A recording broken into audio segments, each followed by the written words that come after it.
Seja bem-vindo à paz do Senhor Jesus.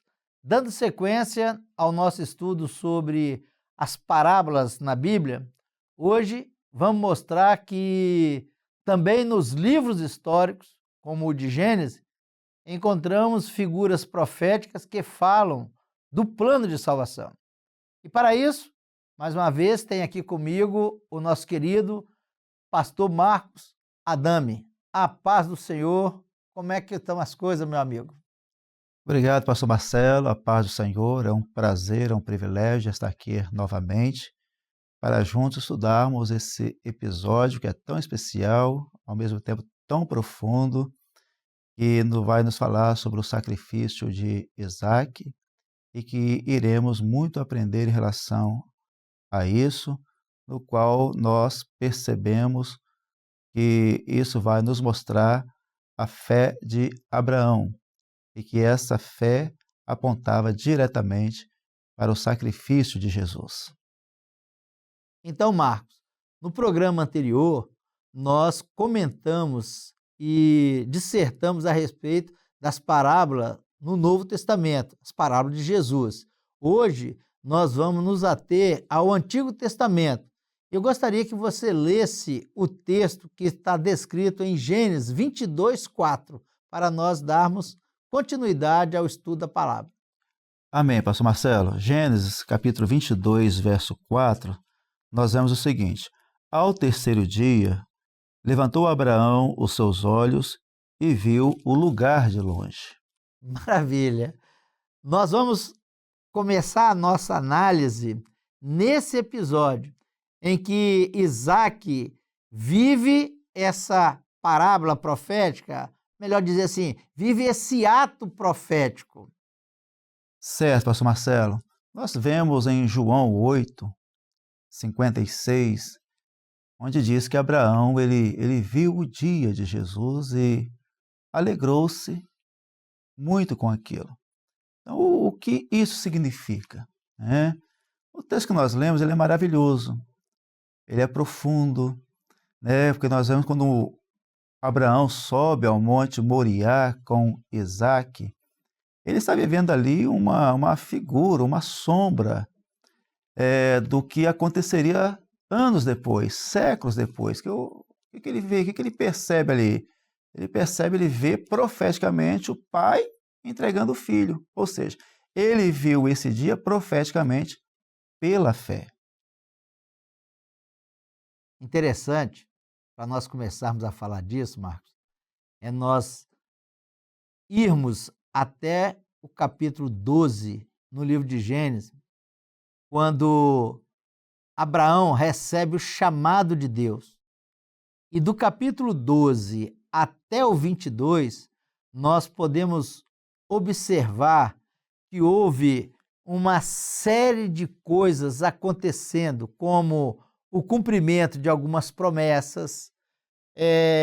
Abraão, ele tem o seu nome trocado, porque ele foi chamado como Abrão e ele agora passa a ser chamado como Abraão, uma bênção que Deus deu a ele, dando a ele como seria o pai de muitas nações, é o significado. E ele, no capítulo 22, ele recebe uma solicitação de Deus que era entregar o seu filho único, unigênito, para o sacrifício.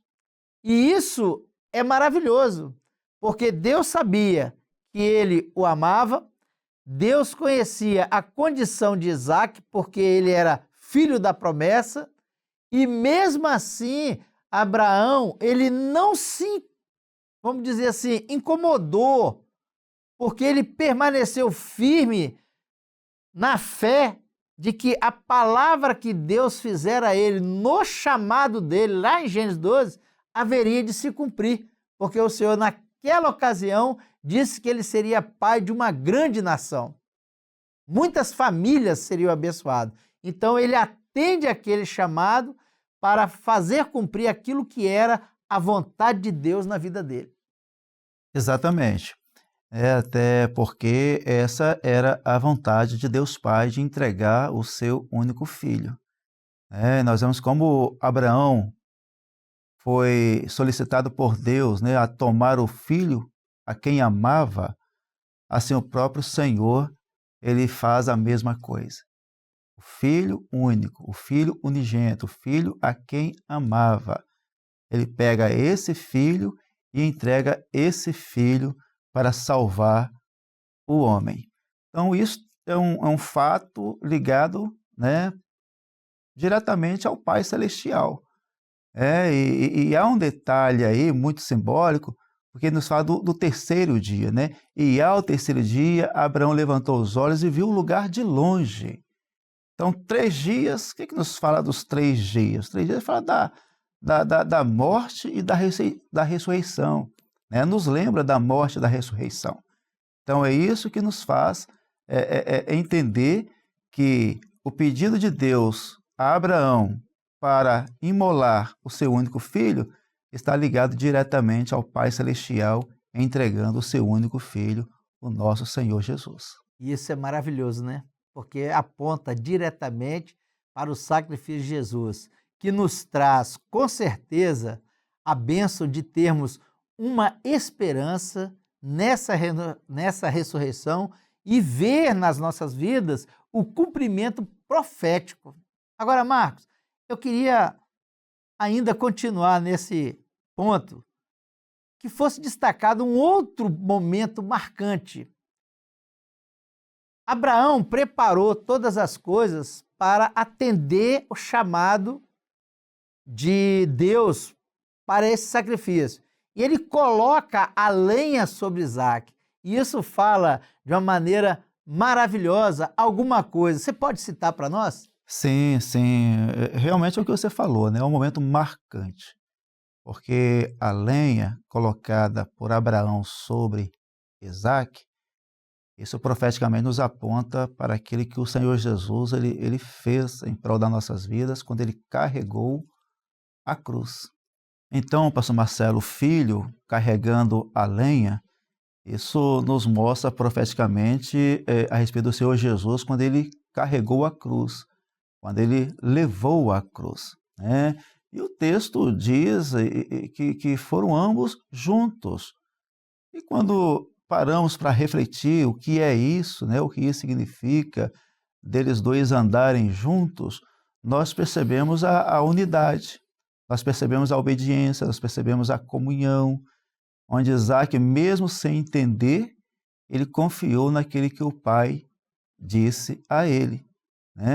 E quando vem a pergunta, onde está o cordeiro? O pai responde, Abraão responde, olha, Deus proverá para si o cordeiro. Eu achei interessante essa frase porque ele não disse que o cordeiro seria provido para os dois que andavam juntos, ambos. Mas Abraão responde, Deus proverá para si. Para si no sentido que o próprio Deus ele já tinha no plano dele, no projeto dele, em dar o seu único filho. Só ele quem poderia fazer isso.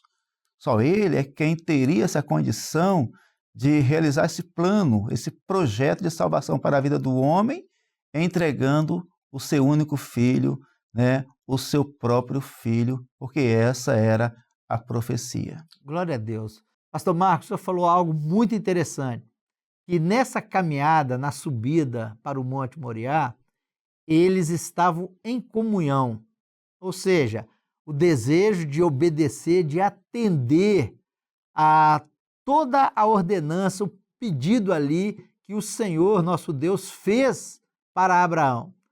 Agora, quando ele coloca sobre Isaac a lenha, para que Isaac pudesse carregar, e ele toma o cutelo e o fogo, eles começam a caminhar e Isaac, mesmo na obediência, ele observa uma coisa, que faltava o cordeiro. E ele externa isso para o pai, conforme você citou. E diz a palavra que eles subiam junto, caminhavam junto, né? O texto está mostrando assim, 22:6. E tomou Abraão a lenha do holocausto, pô-la sobre Isaque, seu filho, e tomou o fogo e o cutelo na sua mão, e foram ambos juntos. Mas quando Isaque começou a caminhar junto com Abraão, ali juntos, no desejo de cumprir toda a ordenança, Isaque faz uma pergunta, um questionamento a respeito da presença do cordeiro. Então Abraão, conforme você falou, ele diz assim, Deus proverá para si. Essa expressão, Deus proverá para si, que está já no verso de número 8, Deus proverá para si o cordeiro para o holocausto, meu filho, mudou o estado da caminhada. Eles estavam na comunhão, mas agora eles passaram a viver na mesma esperança. Abraão, na certeza, porque ele viu o dia do Senhor. Ele viu o sacrifício de Jesus. E Isaque, na certeza que o cordeiro seria providenciado. Então agora os dois passaram a caminhar na comunhão dessa esperança, na comunhão dessa providência que se cumpriu, conforme você falou, séculos depois, aonde Jesus, o Cordeiro de Deus, tirou de sobre nós a condenação da morte e nos deu a bênção de uma vida eterna. Então, Isaque presenciou isso quando o cordeiro foi visto ali na hora que Abraão iria imolá-lo. Por certo, pastor Marcelo, Isaque já havia participado de alguns sacrifícios. Glória a Deus. Verdade. Talvez até assim, visto como que era feito os sacrifícios. Onde havia o fogo, havia a lenha, o cutelo, muito usado para imolar o animal, nesse caso o cordeiro. E quando ele percebe que ali estava a lenha, e o cutelo, ele sentiu falta do cordeiro.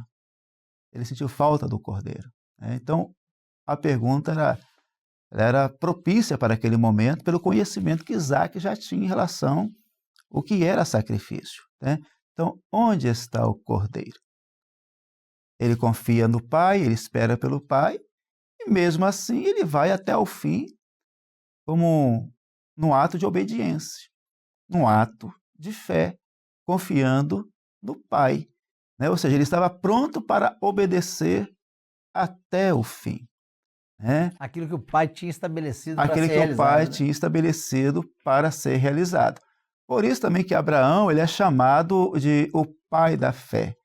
Isso era com toda razão, porque nesse momento vemos que Deus não quer sacrifícios humanos, sacrifícios de homens.